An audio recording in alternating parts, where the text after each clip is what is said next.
In this video, we will be looking at 9.3 TPs, numbers 3, 11, 29, and 35.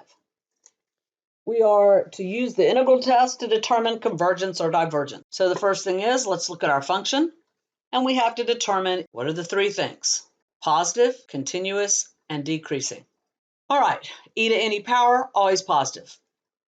E to any power, definitely continuous. How do I know this is decreasing? I'll tell you one thing you cannot do. You cannot refer to the graph. You actually need to show the calculus. Let's take the derivative. Derivative of e to the x is negative e to the negative x, which is negative 1 over e to the x. This is always positive, times a negative is negative. So the first derivative is always negative for all x's greater than 1 or equal to, so f is decreasing. And now we can conclude it's decreasing. So now that we have that, we can apply our integral test. Now, this is an improper integral, so we need to write what we need to write properly. Instead of 1 to infinity, we're going to go 1 to b. The limit is b goes to infinity. I'm getting my integral ready to integrate, so e to the negative x times negative dx. I needed that negative sign, so we have this one here, and I'm going to bring it from in front of the integral to over here, deal with it at the end. We know that e to the u du integrates to e to the u. From 1 to b, I still have not taken the limit, so you still keep that limit notation. Substitute b minus substitute 1. Let's write what that actually is. That is the limit as b goes to infinity of...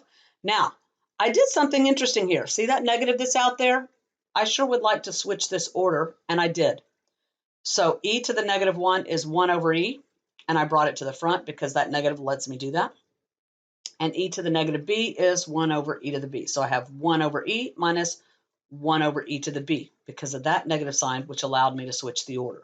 And then I dealt with the negative exponent. So I did that all in one step. As b goes to infinity, this is 1 over e minus, that's going to be 0.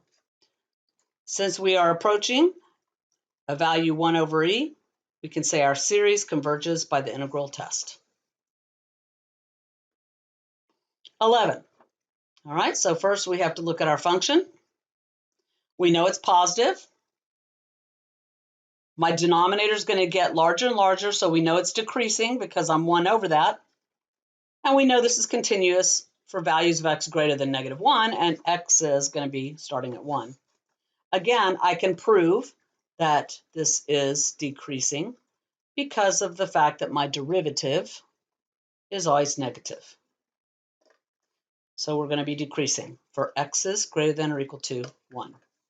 So again, setting up my integral gives me integral from 1 to infinity of 1 over x dx. Again, improper integral. Let's write it properly. And we are going to get it ready for integrating. And integrating that gives us x plus 1 to the 1/2. Notice the derivative of the inside would be 1. So we're following our chain rule. We're good here. We didn't have to do any adjusting. So this is going to give me x plus 1 to the 1/2 divided by 1/2 is times 2.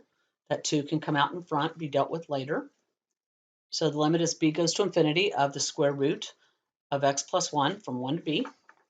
Substitute b, subtract, substitute 1. As b goes to infinity, this whole expression here will go towards infinity. So this diverges by the integral test. 29, let's write this with an exponent. Oh, look at that. This is a p series. P is 1/5, which is less than 1. So this series diverges by the p series test. 35, again a p series, where p is greater than 1. P is 1.04, greater than 1. And so this converges by the p series test. And this concludes your 9.3 TPs.